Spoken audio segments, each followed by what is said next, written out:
I almost forgot to do the rear main seal on the Subaru Sambar, but I'm going to take care of that now. I need to get this old seal out and slide in the new one. So first I'm going to line it up and make sure that it looks like it's the right size before I take out the old one. Alright, I've got the old seal out. I tore it when I put my hook in behind it to pull it out.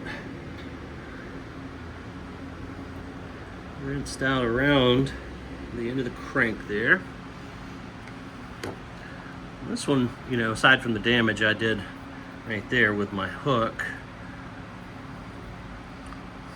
gosh, it would have fooled me. Seems pretty pliable, but there was enough oil here that I think that it was leaking, so in with a new. Okay, the newbie is in the Subi. Sorry for the bad pun. Put a little grease on it, both sides and the inner ring, and worked it in. I had to tap it in a little bit.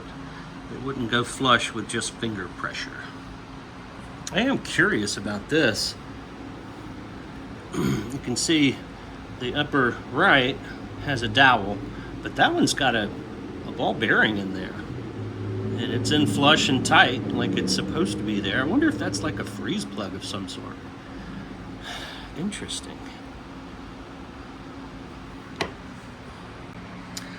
I had to degrease these bolts because I had some oil on them, and put a little thread locker on there, and they'll go back into the flywheel. I'll get you the torque spec shortly.